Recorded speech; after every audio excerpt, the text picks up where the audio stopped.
जय हिंद साथियों, नमस्कार। कैसे हैं आप सभी। तो अपने पढ़ रहे थे इतिहास मारवाड़ का।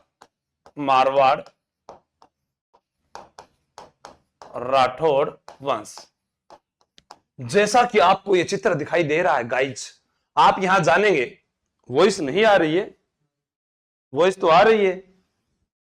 हाँ ठीक है।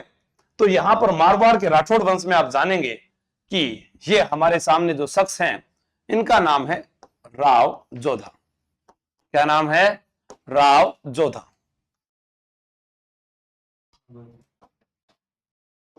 और 1438 ईस्वी से 89 ईस्वी तक राव जोधा जो है, इन्हें क्या कहा जाता है?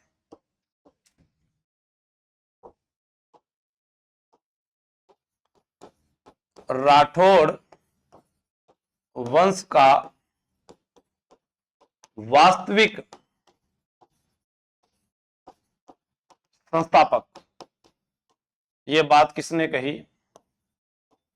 डॉक्टर गोपीनाथ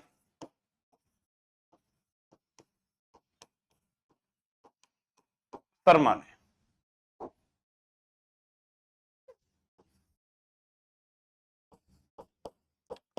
राठौड़ वंश का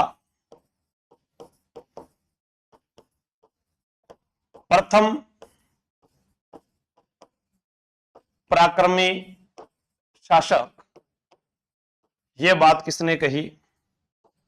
डॉक्टर गौरी शंकर हीराचंद ओझा ने। या इनके साथ इसको कर्नल टोड भी यह बात कहता है। कर्नल टोड दोनों के द्वारा कही गई। या अपने कहें मारवाड़ में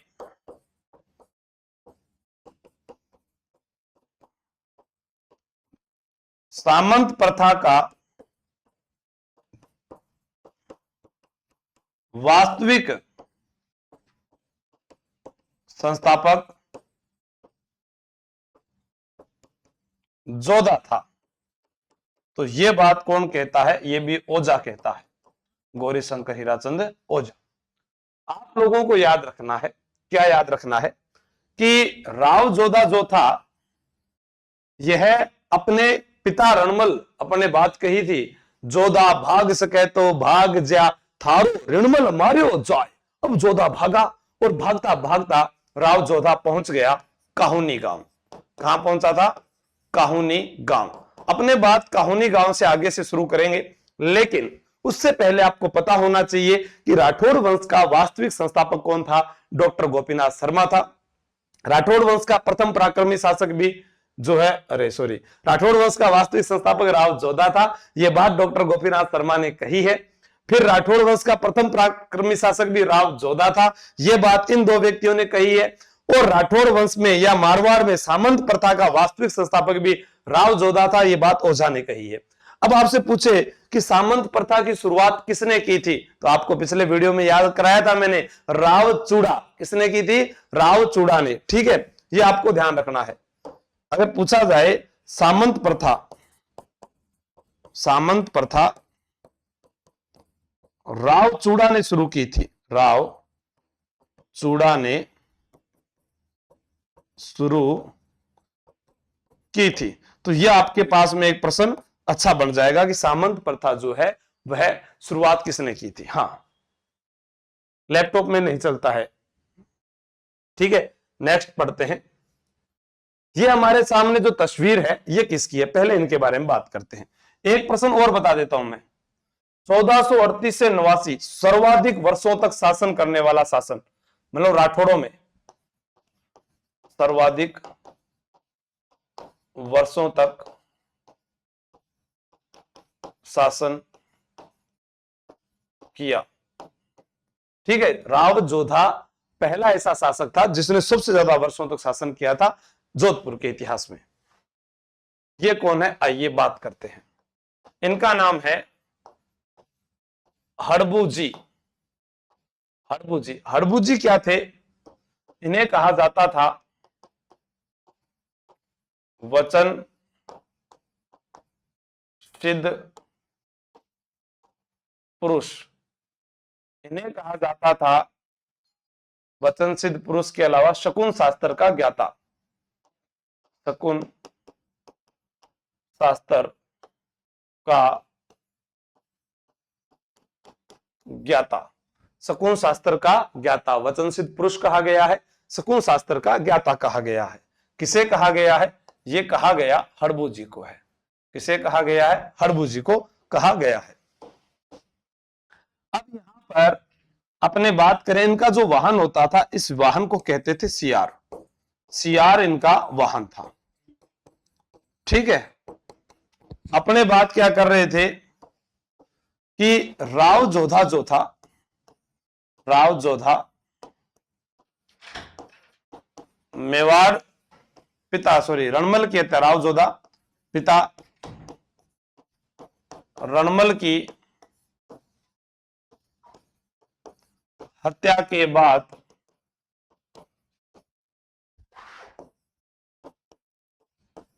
काहुनी गांव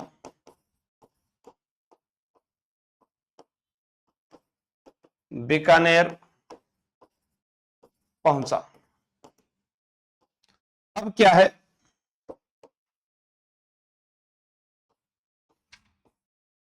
ये है मंडोर। क्या है? मंडोर। यहां पर बैठा है अक्का सिसोदिया, और कौन था? आहाड़ा हिंगोला।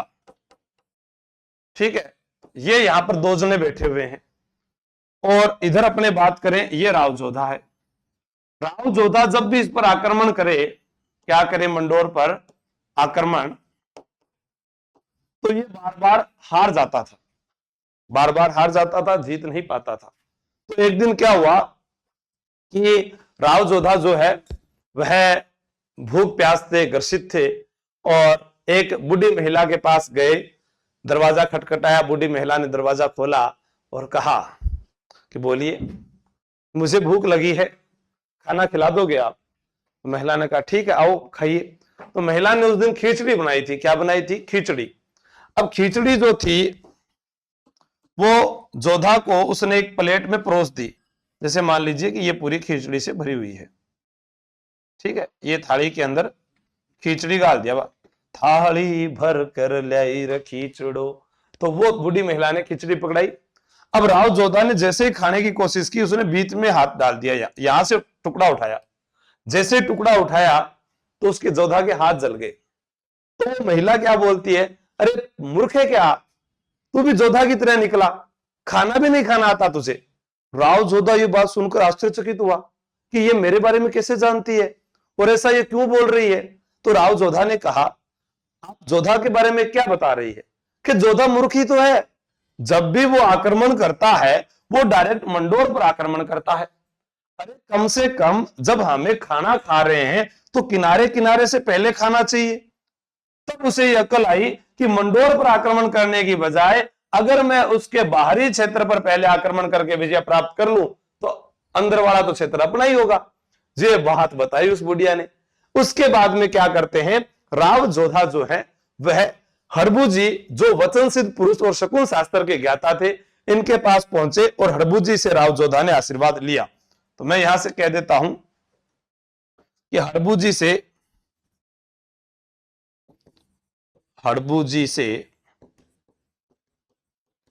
राव जोधा ने आशीर्वाद लिया।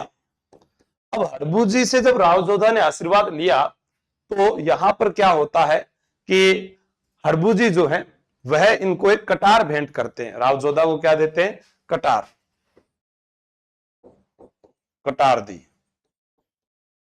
ठीक है, और इनको दी राई। क्या दी? राई। कटार दी और क्या दी? कि आप जहां जहां जाओगे वहां वहां इस राई को बिखेर देना है और वो सारा क्षेत्र तुम्हारा हो जाएगा। ये बात कह दी किसने? हड़बू ने। अब यहां से धरकुंचा धरमंजला राव जोधा जाता है और मंडोर के भारी भारी क्षेत्र पर वो राय बिखेरता है और वो सारा का सारा साम्राज्य वो जीत लेता है। 1453 ईस्वी में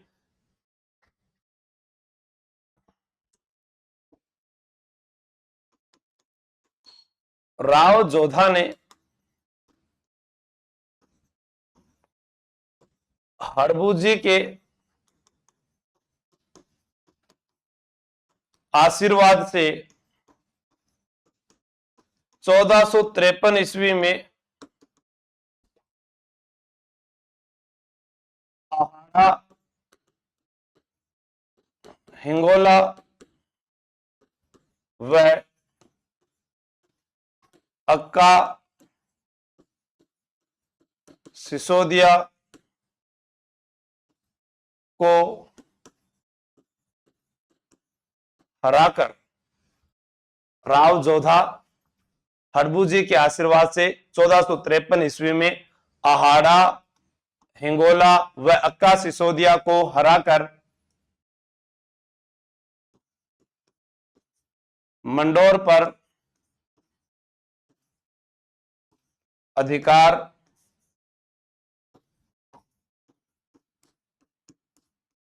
कर लेते हैं। मंडोर पर अधिकार कर लेते हैं राव जोधा हड़बू जी के आशीर्वाद से 1453 ईस्वी में। कब? 1453 ईस्वी में आहाड़ा हिंगोला व अक्का सिसोदिया को हराकर मंडोर पर अधिकार कर लेते हैं। किस पर अधिकार कर लेते हैं? मंडोर पर अधिकार कर लेते हैं। ये आपको ध्यान में रखना है। हाँ हाँ, हड़बू जी 5 पीर वाले ही हैं, देवकन्या जी, बिल्कुल ठीक है, ये ध्यान रखना आपको। अब अपने आगे बात करते हैं कार्य सिद्धि के उपरांत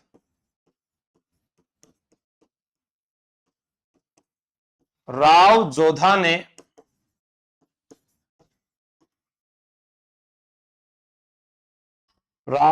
ने हड़बू जी को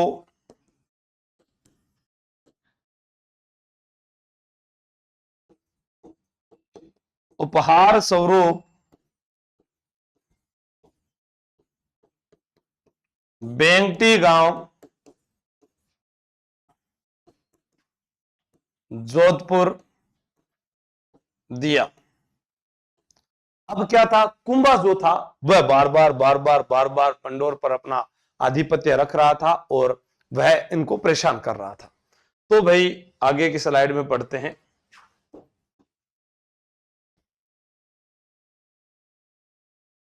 इधर जोधा है और इधर कुंभा है।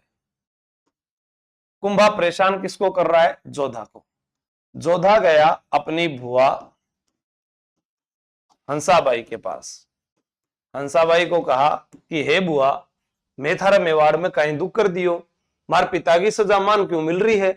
तो भाई हंसाबाई बोली ठीक भतीजा, मैं जाके बात करती हूं।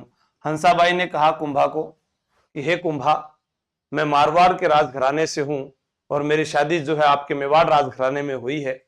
आप मेरे भतीजे राव जोधा को परेशान कर रहे हैं, तो आप आपस में मिलकर कोई समझौता, कोई रास्ता निकालिए। तो कुंभा ने कहा ठीक है, सोचते हैं। तब हंसाबाई ने एक संदेशवाहक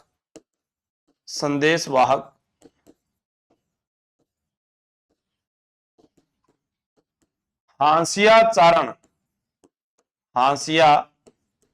चारण के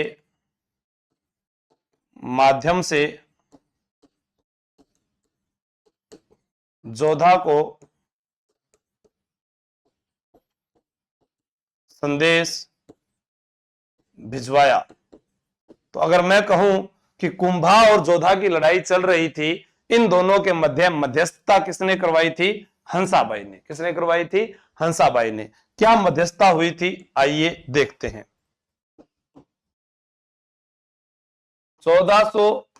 53 ईस्वी में आवड़ बावड़ की संधि हुई।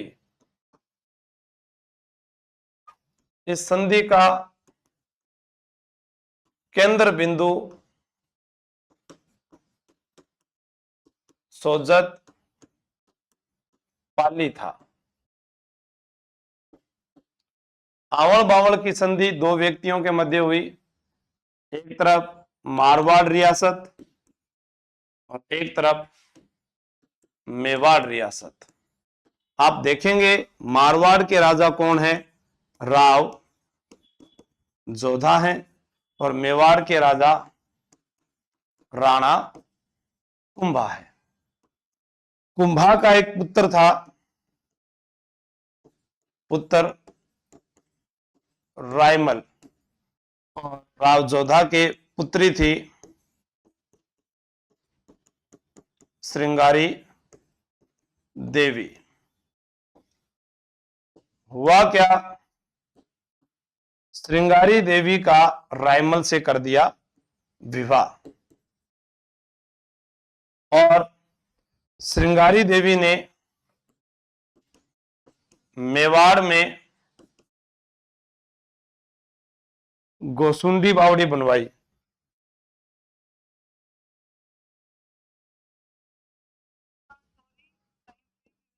कोई बात नहीं मैडम। हाँ हाँ, आज तो वो वहां चले गए सारे ही, वहां चले गए तारानगर। हाँ हाँ, वो वहां करेंगे, यहाँ पर वापस आएंगे।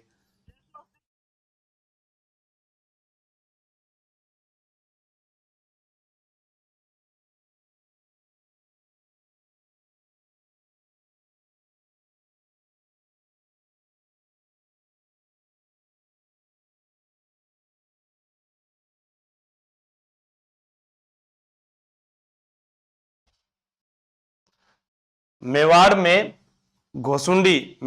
घोसुंडी बावड़ी का निर्माण करवाया।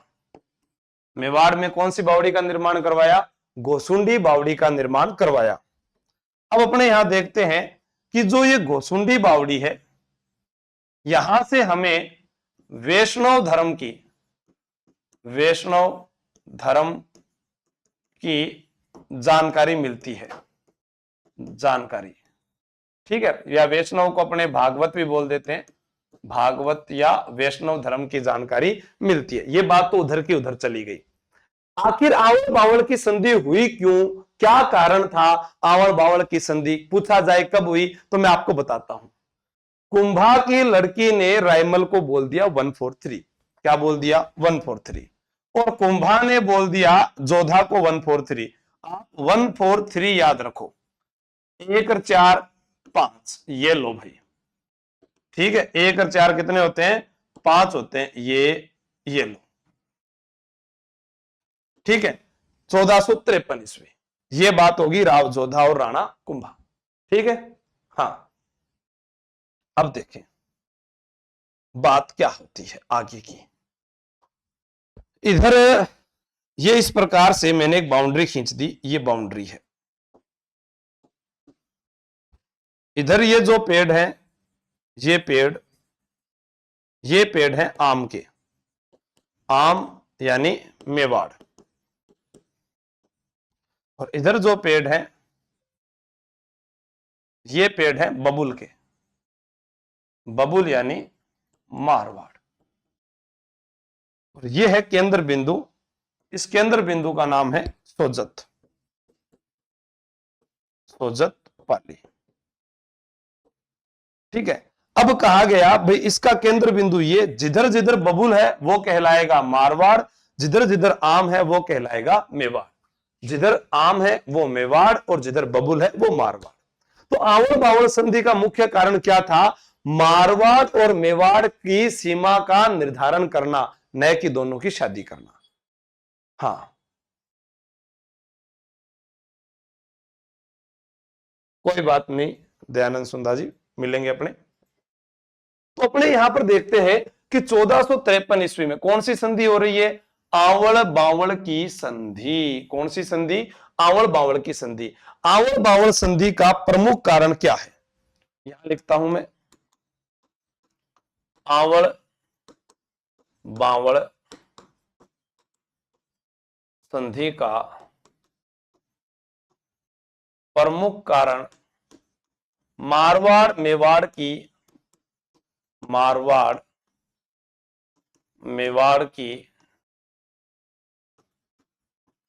सीमा का निर्धारण तय करना। मारवाड़ मेवाड़ की सीमा का निर्धारण तय करना। मारवाड़ मेवाड़ की सीमा का निर्धारण तय करना क्या था? आवड़ बावड़ की संधि का प्रमुख कारण था। समझ गए? इसी संधि के तहत नोट लगाकर लिखोगे, इसी संधि के तहत जोधा ने अपनी पुत्री श्रृंगारी देवी का विवाह जोधा के पुत्र रायमल से कर दिया।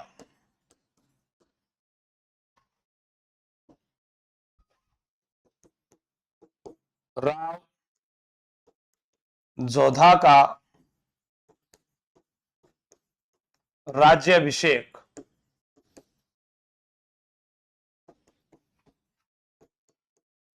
बगड़ी के सरदार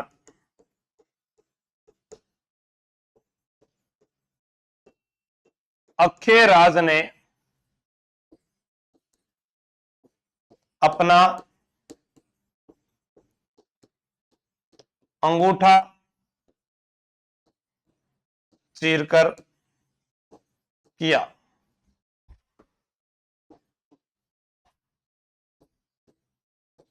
जोधपुर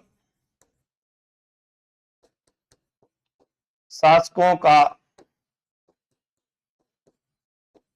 राज तिलक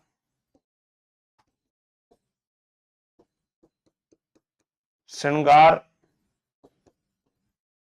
चौकी पर होता था। फिर ये सरदार सिंह के समय जो है ये परंपरा समाप्त हो जाती है धीरे धीरे।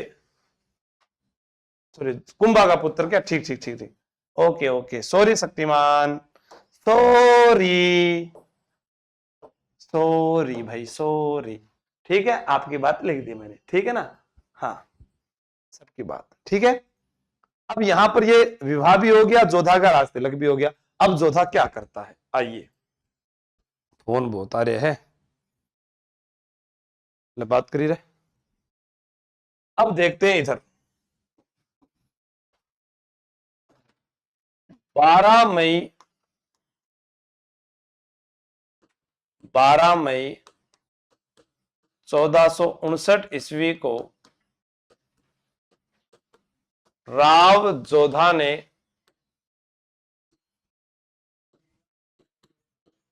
शनिवार के दिन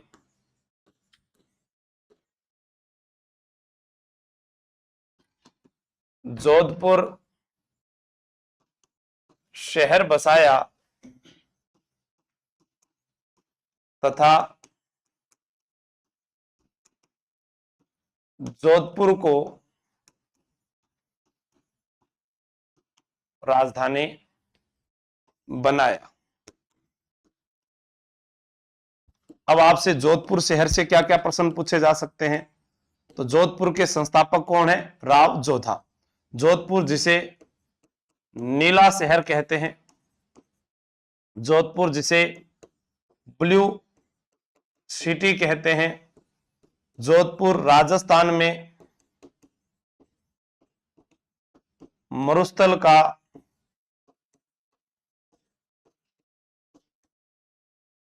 प्रवेश द्वार, नीला शहर, ब्लू सिटी, राजस्थान में मरुस्थल का प्रवेश द्वार। उसके अलावा बात करें अपने नीला शहर, ब्लू सिटी, राजस्थान में मरुस्थल का प्रवेश द्वार, और सांस्कृतिक विरासत का शहर, सांस्कृतिक विरासत का शहर, सूर्य नगरी के नाम से विख्यात, सूर्य नगरी या इसे ही सन सिटी कहा जाता था, सन सिटी, या सांस्कृतिक राजधानी भी कहा जाता है राजस्थान की, राजस्थान की सांस्कृतिक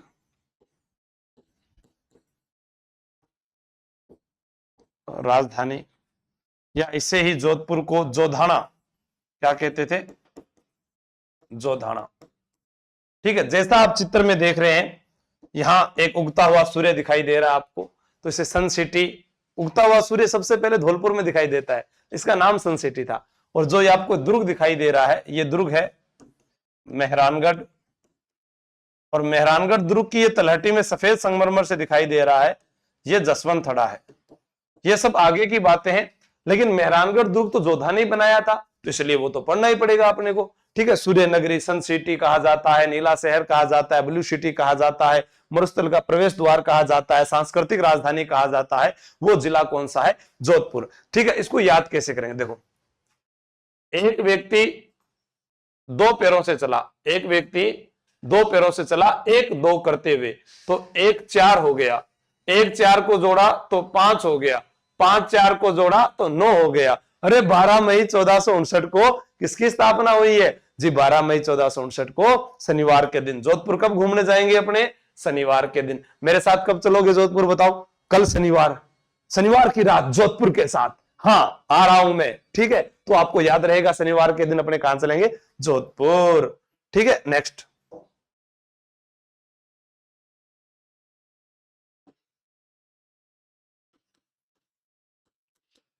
जोधा ने अमराचारण की सहायता से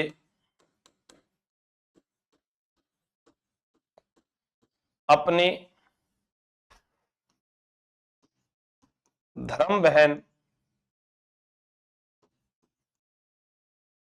करणी जी को जोधपुर बुलाया।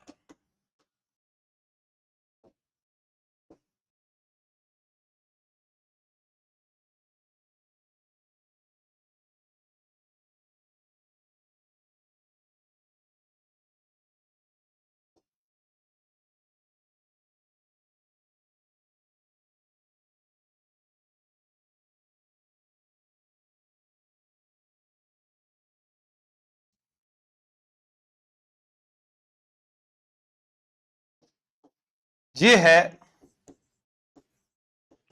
चिड़िया टूक पहाड़ी।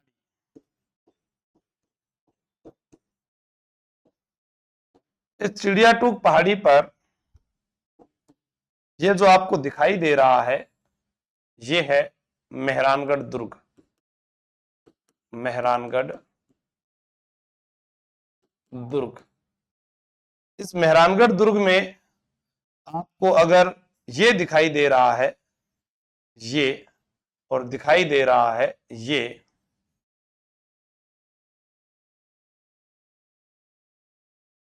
तो ये तो है नागनेची माता मंदिर, और ये है चामुंडा माता मंदिर। ठीक है,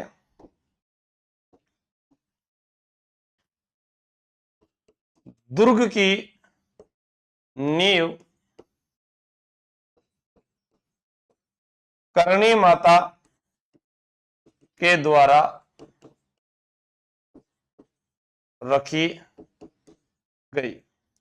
इस मेहरानगढ़ दुर्ग को क्या कहा जाता है, इसे मयूर ध्वज कहते हैं, इसे काग मुखी कहते हैं, इसे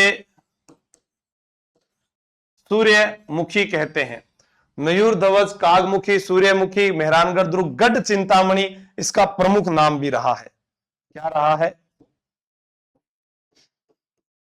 गढ़ चिंतामणि, गढ़ चिंतामणि भी कहा जाता है।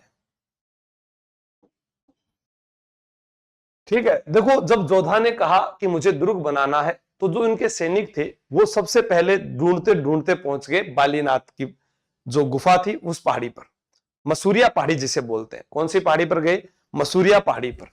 तो वहां पर देखा कि वहां पर तो बालीनाथ जी की गुफा है, रामदेव जी का मंदिर है। तो राव जोधा ने कहा हम यहां पर दुर्ग नहीं बनाएंगे। फिर सैनिकों को कहा तो वो ढूंढते ढूंढते पहुंचे चिड़िया टूक पहाड़ी पर। यहां पर कहते हैं कि चिड़ियानाथ जी नामक एक संत रहा करते थे, और उनको जो है कहा गया कि आप यहां से चले जाओ, हम यहां दुर्ग बनाएंगे। तब उन्होंने अभिशाप भी दिया था, और ये दुर्ग बनने में काफी मुश्किलात भी आई थी, लेकिन करनी माता के आशीर्वाद से इस दुर्ग का निर्माण हुआ। ठीक है, इस दुर्ग के अंदर प्रसिद्ध तोपें हैं, प्रसिद्ध तोपें जैसे शंभू बाण, धूड़धानी, कड़क बिजली, गजनी खां। ठीक है, ऐसी ये प्रसिद्ध तोपें रही हैं। और इसकी नींव में राजा राम कड़ेला नामक व्यक्ति को जिंदा चुनवाया गया था, वो अलग बात है। चामुंडा माता मंदिर में एक बार भगदड़ मची थी नवरात्रों के अवसर पर, तो यहां पर कुछ लोग मारे गए। तो 30 सितंबर 2008 को जसराज चोपड़ा कमेटी का गठन किया गया। ये अपने दुर्ग के अंदर इसके बारे में पूर्ण जानकारी लेंगे। ठीक है, आगे बात करते हैं।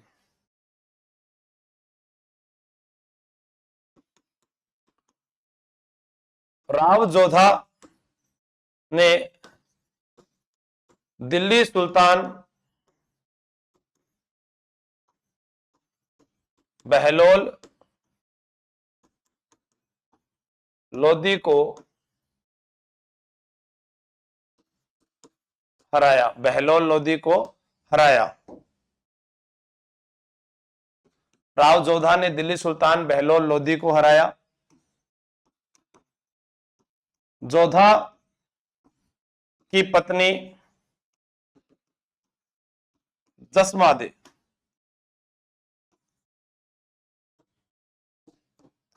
इन्होंने रानीसर तालाब, रानीसर तालाब बनवाया। क्या बनवाया? रानीसर तालाब बनवाया।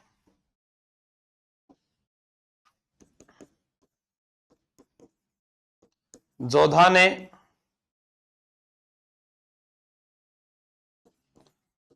मेवाड़ पर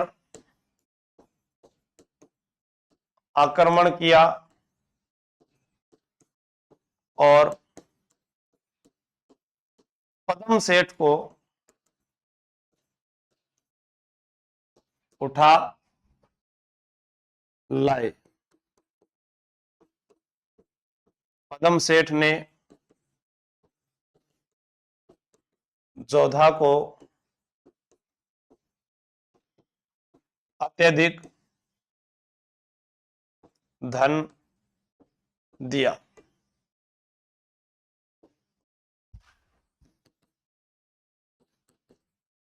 जोधा ने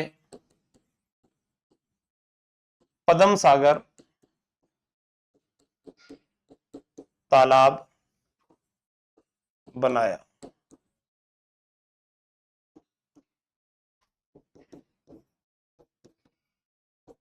जोधा ने राव सातल को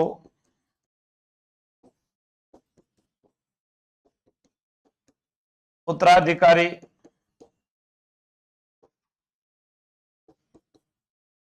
घोषित किया और बीका को द्रोणपुर की जागीर दी,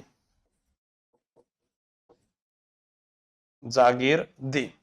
तो एक बार आप इसको नोट कर लीजिएगा शुरू से फिर मैं आपको बताता हूं, लिखना स्टार्ट कीजिए यहां से।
अब अपने जोधा के सहयोगी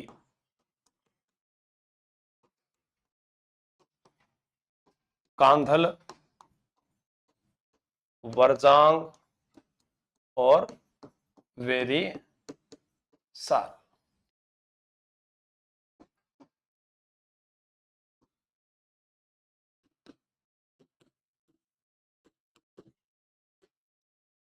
जोधा की जोधा को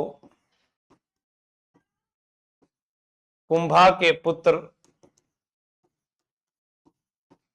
उदा ने कुंभा के पुत्र उदा ने सांभर व अजमेर दिया।